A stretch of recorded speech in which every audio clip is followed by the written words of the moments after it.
sommes heureux d'accueillir Bernard Werber, célèbre auteur, pour son dernier roman, La Diagonale des Reines, qui est paru en octobre 2022. Bonjour Bernard. Bonjour, merci de vous être levé aussitôt un dimanche. Vous êtes nombreux en plus.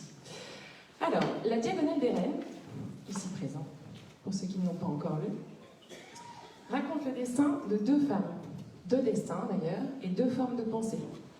Nous avons Nicole O'Connor, qui est australienne, d'origine irlandaise, et qui croit profondément en la force du collectif. Nous avons par ailleurs Monica McIntyre, qui est américaine d'origine écossaise, et qui accorde, quant à elle, tout son crédit à la force de l'individualisme. Je vais situer le début de l'histoire. Donc l'histoire démarre en 1971, elles ont 12 ans, et chacune va se retrouver exclue de son école, pour des raisons différentes et à l'autre bout de la planète. Leurs parents vont leur apprendre à jouer aux échecs, et elles vont se rencontrer pour la première fois en Islande, à Reykjavik, en marge du championnat du monde d'échecs de 1972, lors duquel se rencontrent le challenger Bobby Fischer et le tenant du titre, le russe Boris Spassky. Et puis elles vont grandir, et leurs chemins vont s'entremêler au fil des pages et des années, avec un terrain de jeu géant, puisque la planète est devenue un échiquier dont les humains sont des pièces. Ma première question est la suivante, Bernard. D'où vous est venue l'idée de ce roman, et quelle était votre stratégie de départ? Alors, en fait, l'idée du roman m'est venue d'un ami qui n'a pas de bras et pas de jambes. En fait, je donne des masterclass d'écriture, et un jour, je vous raconte vraiment l'origine. La première fois que j'ai donné ce cours, il y avait un garçon qui n'avait pas de bras, pas de jambes, et je me demandais comment il allait taper ses textes. Il devait y avoir une cinquantaine d'élèves, et il tapait avec les moignons. Et en même temps, chaque fois que je demandais qui c'est qui a une histoire à proposer, il était toujours le premier à lever son demi-bras. Et je me suis dit, tiens, c'est étonnant, il n'a pas de bras, pas de jambes, et c'est le plus créatif. Et donc on est devenus amis, il s'appelle Gilles Mélan. Et un jour, je lui dis comment ça va, il me dit, je fais une dépression, parce que je me suis retrouvé à Paris, et il y avait un mouvement, une manif, et à un moment, la foule pousse la foule, et je me dis, vu que je suis sur ma chaise roulante, ils ne vont pas me voir, ils vont me renverser, ils vont me piétiner. Et au moins, il m'a raconté ça, je me suis dit, ça c'est une vraie angoisse auquel personne ne pense. Quand il n'y a pas de bras et pas de jambes, que tu tombes et que les gens risquent de piétiner, c'est une horreur. Et du coup, je suis allé voir tous les moments où il y a eu des mouvements de foule qui ont entraîné des morts. Et je me suis aperçu que, d'abord, il y en a beaucoup. Et à partir de là, j'ai réfléchi sur les mouvements de foule. Et j'ai découvert... En fait, moi j'ai l'antise quand je ne sais pas si vous êtes retrouvés déjà dans les concerts ou les matchs de foot, tout d'un coup, vous êtes au milieu de tas de gens, et vous dites, si tout d'un coup, il y a un mouvement de panique ou quelque chose, vous allez vous faire piétiner. Et c'est cette angoisse-là, je me suis dit, elle est vachement intéressante, et je vais faire qu'il y a un personnage qui maîtrise les foules, et un qui cherche tout le temps à échapper aux foules. Et ça m'a donné Monique et Nicole, sachant que dans leur prénom, il y a écrit déjà leur manière de penser. Monique, c'est comme monothéisme, ou monoclinie, ou monoski, ça veut dire seul. Et Nicole, c'est comme les chaussures Nike, Nike qui veut dire victoire, et Ola qui est le peuple, donc ça veut dire victoire du peuple. Donc déjà dans leur prénom, il y a la programmation, il y en a une qui croit à la solitude et à l'individualisme, et l'autre qui croit au collectivisme et au fou. Et donc voilà, à partir de cette angoisse que m'a transmis Gilles, parce que j'ai un défaut, quand les gens me racontent leurs problèmes, je les vis. Du coup, ça me permet, après j'ai envie, pour m'en débarrasser, de faire des livres, il faut que vous les viviez aussi. Je vous passe la patate chaude.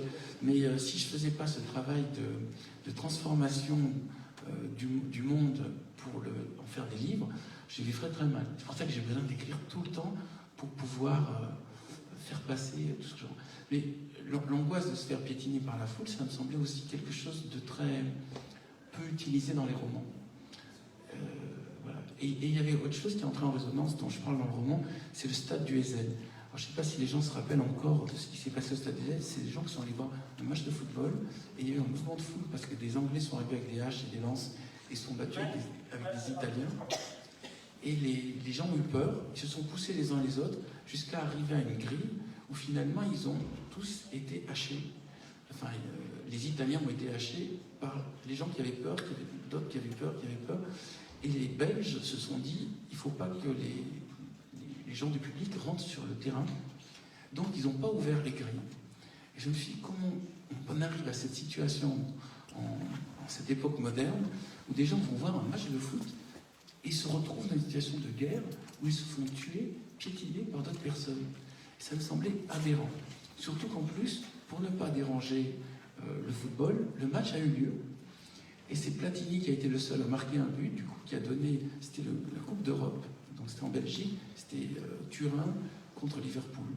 Et donc, alors que dans le public, tout le monde s'entretuait, le match a eu lieu.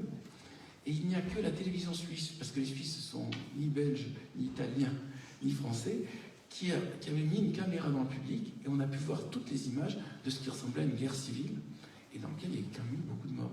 Donc tout ça, c'était une réflexion sur comment arrive-t-on à supporter de se mettre dans des situations où les foules font ça. Puis en plus, nous, on a à Paris, je ne sais pas si vous êtes venus dans cet endroit délicieux qui s'appelle le métro, à 17h, donc les gens sont compressés dans une boîte de conserve, et on rajoute, puis les gens se font piétiner, ils se touchent et tout, puis tout le monde a l'air de trouver ça normal, puis on respire un air complètement vicié, et encore, c'est des chanceux qui ont cette rencontre de grève, c'est encore plus spectaculaire, c'est-à-dire que des êtres humains se retrouvent. Et si un homme préhistorique arrivait de nos jours, il dirait c'est ça l'évolution. L'évolution, c'est qu'on se retrouve dans les boîtes de conserve de métal, dans lesquelles on se retrouve compressé, tout le monde trouve ça normal. Voilà. Donc c'est toute une réflexion sur les foules et comment on supporte d'être dans des situations aussi bizarres. Alors du coup, je voulais y revenir effectivement sur ces deux choses qui opposent totalement Nicole et Monica. Nicole, elle est autophobe. Elle ne supporte pas de rester seule. Elle dit d'ailleurs, j'ai besoin du regard des autres, j'ai besoin de l'odeur des autres, j'ai besoin d'être tout le temps avec des gens. Pour elle, l'intelligence collective surpasse largement la simple addition de plusieurs intelligences individuelles. Et la force du groupe, c'est celle du troupeau. Monica, à l'inverse, elle est anthropophobe, c'est-à-dire qu'elle n'aime pas les gens.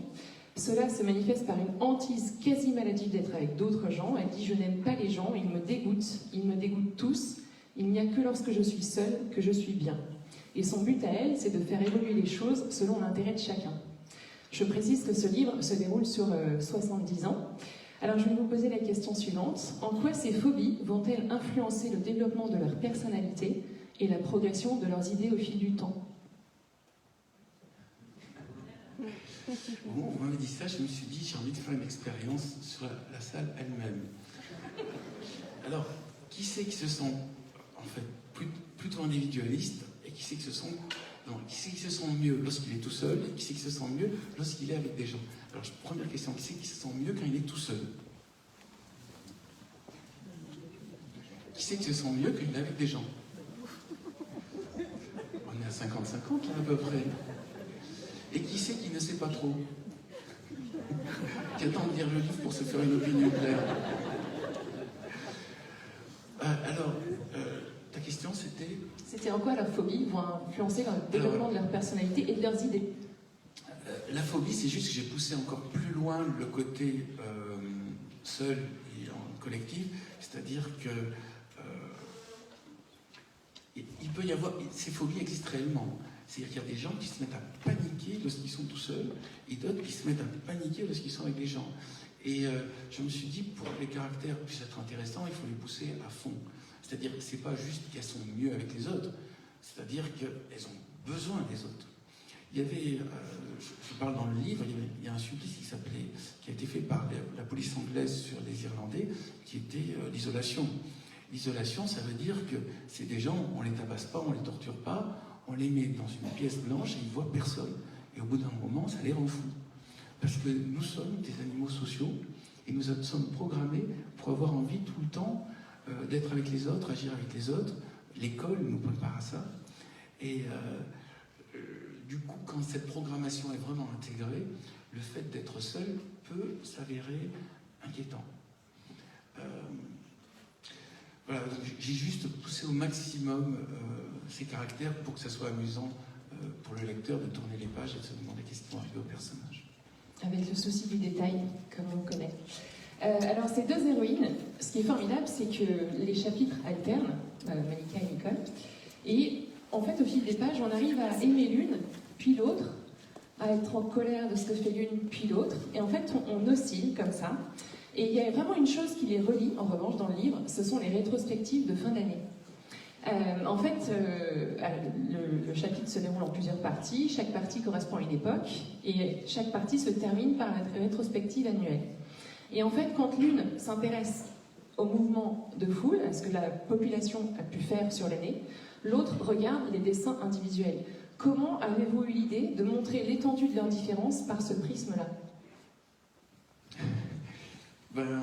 C'est pour montrer l'étendue de leurs différences, pas ce prisme-là. Mais comment ça vous est venu ? Vous regardez les rétrospectives de fin d'année ? Oui. Non, en fait, mon père m'a appris à jouer aux échecs et m'a appris, c'est toujours dans l'héritage de la famille, il m'a appris à analyser les actualités avec cette idée de ne regardons pas l'émotionnel, parce qu'on met tout le temps aux actualités, regardons qui fait quoi par rapport au jeu géopolitique mondial. Donc la géopolitique m'intéresse, mais avec un recul, comme si je n'étais pas concerné. C'est-à-dire que quand on vous montre les actualités, en fait, on vous les présente avec des gentils et des méchants, parce que c'est notre point de vue. Maintenant, en regardant froidement, en se disant c'est les blancs et les noirs, chacun joue des pièces, on a une vision beaucoup plus neutre. Et ma formation de journaliste a fait que je m'intéresse à tout ce qui se passe. Tous les jours, j'achète le journal, j'écoute la radio, je vois les actualités. Donc pour moi, tout ça, c'est des feuilletons. Et dans ces feuilletons, j'essaie d'avoir un regard objectif neutre pour pouvoir ne pas avoir la même analyse que les journalistes qui vous disent « il faut penser ça de tel événement ». Moi, j'essaie de regarder au-delà de ce que me dit le journaliste, qu'est-ce que je pense, qu'est-ce que je sens intuitivement. Et l'autre facteur qui me permet de comprendre le monde, c'est les voyages. C'est-à-dire, souvent, on me présente aux actualités tel pays ou telle culture en faisant ça, puis quand je vais sur place, je m'aperçois que c'est pas du tout ça. C'est juste que c'est un angle de vue, mais sur place, je vois vraiment autre chose. Donc je vous conseille, pour pouvoir comprendre le monde, de voyager au maximum et de vous dire, ok, c'est le point de vue de cette personne. Il y a eu un avantage avec le Covid, c'est que tout d'un coup, moi j'étais journaliste scientifique, et à un moment, on me disait, dès qu'il y avait un titre scientifique, on considérait que le titre détient la vérité. Et là, tout d'un coup, avec le Covid, on a vu des gens avec des titres scientifiques qui disaient le contraire l'un de l'autre. Et les gens ont enfin compris que même dans la science, il y a des points de vue différents. Dans la politique, il y a des points de vue différents. Dans la science, il y a des points de vue différents. Et au final, ce qu'il faut écouter, c'est son intuition personnelle. Et son intuition personnelle, on en revient à une notion de bon sens, c'est-à-dire une phrase de bon sens paysan, c'est-à-dire, au-delà de tout ce qu'on vous fait comme agitation, comme diversion, qu'est-ce que vous sentez qui se passe réellement? Et c'est ça que j'essaie de montrer dans ce livre, c'est, ok, on peut voir le monde avec cet angle-là et se dire, c'est juste une grande partie d'échec mondial dans laquelle il y a des intérêts différents qui avancent des pièces différentes. Point barre. Et les gentils et les méchants, on verra à la fin qui gagne. D'ailleurs, pour rebondir là-dessus, à un moment donné, Monica dit, sur une journée, on ne voit rien, sur un mois, on voit peu, sur un an, on a enfin une vision globale. Oui, mais sur 10 ans, on voit encore mieux. Mais je vais vous prendre un exemple qui n'est pas dans le bouquin. Mais Obama, au moment où il a été élu, le jour où il a été élu, il a reçu le prix Nobel de la paix. Personne n'a trouvé ça étrange. Mais le type, il fait rien. En fait, il fait juste parce qu'il est noir. Automatiquement, on se dit, on lui fait le prix Nobel de la paix parce qu'ils ont élu un. Mais il n'a rien fait. Donc, a priori, le prix Nobel de la paix, il faut avoir fait quelque chose pour la paix. Et quand on regarde objectivement avec du recul, il y a un moment, je ne sais pas si vous avez noté ça, mais Obama, il a dit, si jamais le président Assad utilise des armes chimiques contre sa propre population, ça serait une ligne rouge qui fera que l'Amérique le punira. Donc, on commence à avoir des témoignages qu'il utilise des gaz contre sa population, puis on voit des gens qui sont gazés, puis on voit des bombes qui sont gazées, puis il y a de plus en plus de preuves, puis au bout d'un moment, bon, plus personne ne peut nier, il utilise des bombes avec des gaz mortels contre sa population. Et là, la France, François Hollande dit, vu qu'Obama a dit que c'était une ligne rouge, au nom du respect des civils, ben la France est prête à s'engager à entrer en guerre contre Hafez el-Assad, le dictateur qui massacre sa propre population, en soutien avec l'Amérique. Et là, donc, Obama qui a dit c'est la ligne rouge, ben on se dit, il va attaquer. Et là, Obama, il dit, je vais quand même demander son avis au Congrès, sachant que le Congrès est entièrement républicain. Donc Donc ça veut dire qu'il sait déjà que quoi que ce soit qu'il va demander au Congrès, ça va être non. Donc il demande au Congrès, il dit est-ce qu'on peut entrer en guerre contre la Syrie? Le Congrès dit non. Il fait ah bah désolé, on aurait bien sauvé les Syriens, mais on ne va pas les sauver parce que le Congrès républicain, les méchants républicains, ne veulent pas me laisser faire la guerre. Et Hollande, qui avait dit qu'il était prêt à cette lutte qui semblait une lutte pour les droits de l'homme, il se retrouve comme un couillon à vouloir faire un truc sympa, enfin, entrer un truc moral et à être laissé tomber par Obama. Et Obama, maintenant, il passe pour le bon président et Trump le mauvais président. Et Obama, le merdier qu'on a actuellement en Syrie et la prise de pouvoir, les Russes se sont dit ah ouais, c'est aussi simple, ils jouent des épaules et puis ils font rien. Ben, les Occidentaux sont des faibles, ils sont des nuls. Et je pense que ce petit détail-là, en fait, Obama, il a généré beaucoup de catastrophes, mais en regardant objectivement, il y a personne qui dit du mal d'Obama, parce qu'il prix Nobel de la paix, mais le mec, il faut qu'il y ait un merdier pas possible. Voilà. Bon, donc ça, c'est une analyse personnelle que je n'ai vue nulle part, mais en regardant les événements, je trouve que tous, on aurait dû faire ce petit travail, juste le type lui dit quelque chose et il ne le fait pas, il laisse tomber un pays qui du coup tombe sur une dictature d'un mec qui envoie des bombes pour tuer sa propre population avec des gaz. Ouais, ben, c'est pas très gentil. Est-ce que tu serais en train de me dire que nos dirigeants ont des pensées de type Nishikien? Ah oui, oui. Mais il y a un moment, il faut se poser la question sur qu'est-ce qui est de la stratégie économique et qu'est-ce qui est moral. Parce qu'on a quand même cet avantage en France, on a un discours on essaie d'aider les populations, on essaie d'aider les droits de l'homme, on essaie de mettre un peu de morale dans un monde où il y a des dictateurs fous qui massacrent la population. Donc, il faut séparer tout ça, et puis, voilà, j'en reviens à cette idée. Habituez-vous à réfléchir par vous-même, et quand on vous dit une information, notez-la comme ça. Il y a énormément d'événements historiques majeurs, effectivement, dans le livre, qui nous permettent de comprendre, en tout cas de s'interroger sur plusieurs événements qui ont eu lieu. Faut-il savoir jouer aux échecs pour lire ce livre? Parce que la couverture est quand même très parlante. Et c'est une question qu'on m'a déjà posée. Non, c'est-à-dire les échecs, j'analyse comme un petit lieu de théâtre. C'est une petite scène dans laquelle il y a deux camps qui se retrouvent à se confronter, mais dans les deux camps, il y a des rois, des reines, des pions. Juste ça, ça suffit. Les pions, c'est le peuple, le roi et les reines. Alors, il y a quand même un truc très étonnant dans les échecs que peu de gens ont peut-être noté, c'est que la pièce la plus puissante, c'est la reine. Alors qu'en théorie, on est un système dans lequel c'est les rois qui ont gouverné le monde. Là, le roi, dans le jeu d'échecs, il avance doucement et il essaie juste de sauver sa peau. Et il est poursuivi par toutes les pièces qui essaient de le coincer. Dans le jeu, hein, je pense que tout le monde sait ça, même ceux qui ne savent pas aux échecs. Et la dame, par contre, elle est hyper puissante, elle circule partout, elle fait le travail du fou, elle fait le travail de la tour, c'est la pièce, elle a une valeur de 9. C'est-à-dire, c'est un pion, une valeur de 1. C'est-à-dire qu'une dame vaut 9 pions. À partir de là, je pense juste le fait de se dire la dame est la pièce la plus puissante, le pion est la pièce la plus faible, mais il est en nombre, on a déjà une vision de la dame comme système individualiste et le pion comme système collectiviste. Qu'on retrouve du coup au fil du roman. Voilà. Je voulais qu'on lise un extrait, si tu es d'accord. Pour bien comprendre, du coup, justement, Monica, en l'occurrence, c'est un extrait sur Monica. Donc on n'est pas au début du roman, mais on ne voit rien. J'ai écrit des petits... Ça démarre. À partir d'ici, et ça va jusqu'à la page suivante, si je dis pas de bêtises. Vous êtes Donc Monica, juste pour resituer le contexte, à un moment donné, Monica a écrit un roman qui s'appelle Seule contre tous, et elle est invitée par un libraire pour parler de son roman. Monica examine le public. Elle est à la fois flattée que ces Écossais dont elle se sent faire partie soient venus pour elle, et en même temps légèrement inquiète de voir tous ces gens qui la regardent. « Merci de vous intéresser à mon travail », commence-t-elle d'une voix mal assurée. « Je suis passionnée par ces individus qu'on qualifie parfois de génies et qui au final ont le pouvoir de changer le monde à eux seuls. Ces centaines d'yeux qui la fixent finissent par la déstabiliser. Timothy McIntyre lui fait signe d'encouragement depuis les coulisses. Il lui a fait un signe d'encouragement depuis les coulisses.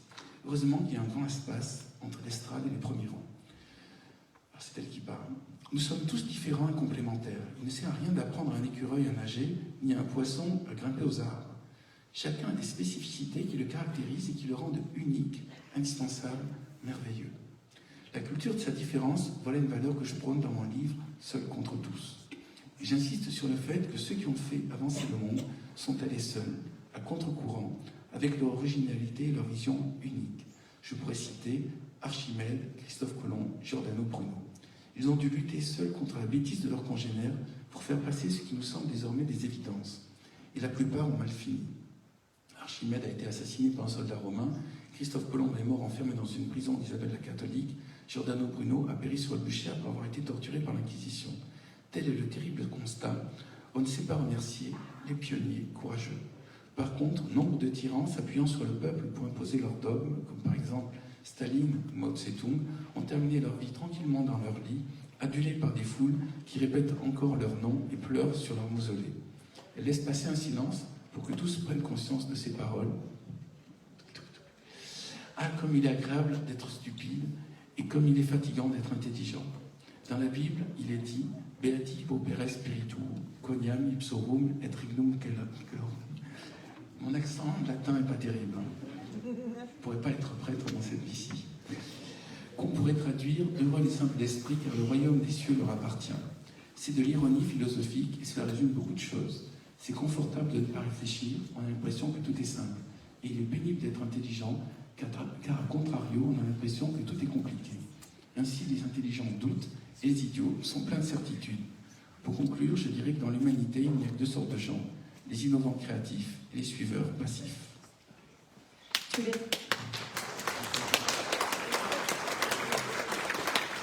Ensuite, il y a un pourcentage, je crois, dans le bouquin, où il dit que pour une société fonctionne, il faut 90% de suiveurs et 10% d'innovants.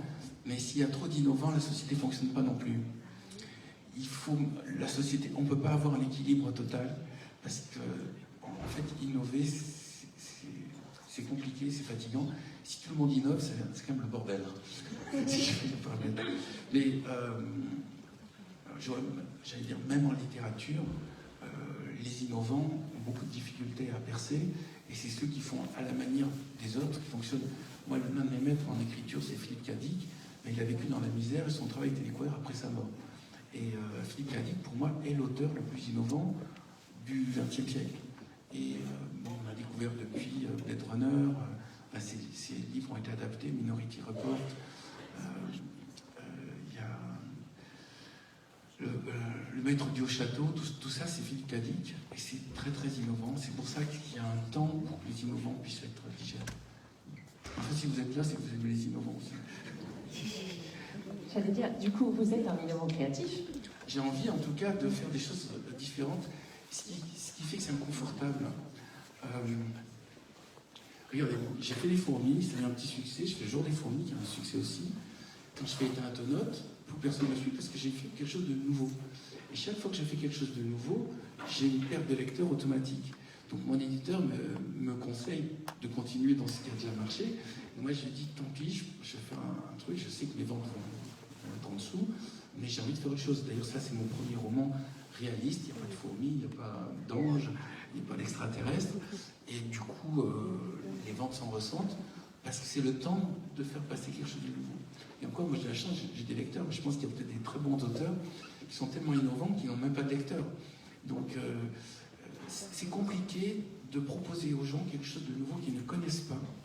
Mais c'est ça qui est marrant, qui est intéressant. Mais dans la facilité, je comprends même pour les jeunes écrivains, c'est de regarder quelles sont les lignes qui marchent et de faire pareil. Mais au bout d'un moment, ils vont être même dépassés par d'autres gens qui copient. Puis maintenant, il y a ChatGPT, donc ils vont être plus dépassés par l'intelligence artificielle qui fera des romans à la manière ancienne qui fonctionne, encore plus, comment dire, efficace.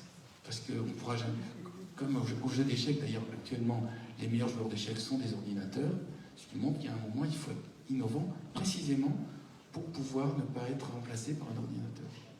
Vous avez essayé ChatGPT pour écrire un chapitre ? J'ai mis, non, pas pour écrire un chapitre, j'ai écrit une nouvelle à la manière Bernard Werber, et ça rassemblait des choses que je fais.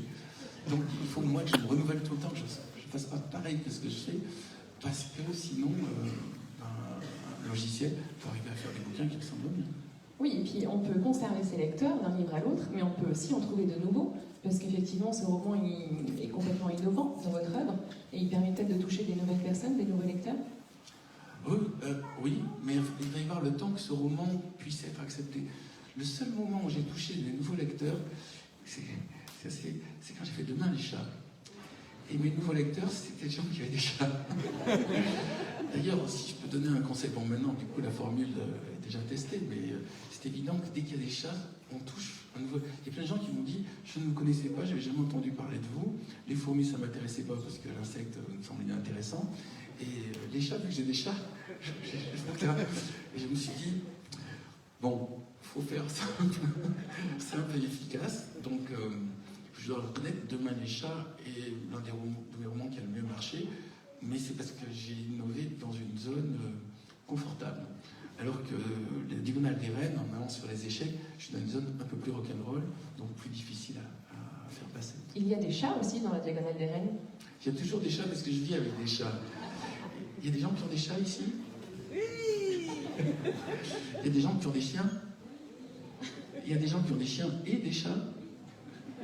Il y a des gens qui ont des chats sympas. Moi, j'ai que des chats pas sympas, mais malgré tout, je me suis énormément attaché. Ce qui montre une forme de masochisme de la part des écrivains. Non, mais même les chats ont une signification dans ce livre, puisque c'est Monica qui s'entoure des chats et qui les apprécie justement pour parce que c'est un pour ce animal qu'ils sont. individualiste. Bon, ceux qui ont des chats sont aperçus que le chat, c'est tout pour sa gueule. Je veux des caresses, je veux des croquettes, je veux qu'on s'occupe de moi, je veux qu'on me lâche. Je veux qu'on m'amuse, allez-y, amusez-moi, ça y est, c'est fini, ça m'amuse plus, faites autre chose, trouvez. Donc, du coup, ça nous habitue à être des esclaves de notre chat, et au bout d'un moment, ça nous amuse. On se dit, c'est pas possible que je sois à ce point servi, qu'il y a une bête avec des poils qui rien du tout, qui est en train de me dire ce que je dois faire. Et je crois que ça rend humble. On ne peut pas être vraiment prétentieux quand on a un chat. Alors qu'on peut être prétentieux quand on a un chien, parce que le chien, il vous aime, il vous regarde, j'ai vu des chiens aussi. Et il vous regarde, il vous aime, il vous dit, je suis quelqu'un de formidable pour que cette aide me regarde et même à ce point. Alors, si vous avez des problèmes de confiance en vous, prenez un chien. Le chien, il est là, il vous aime.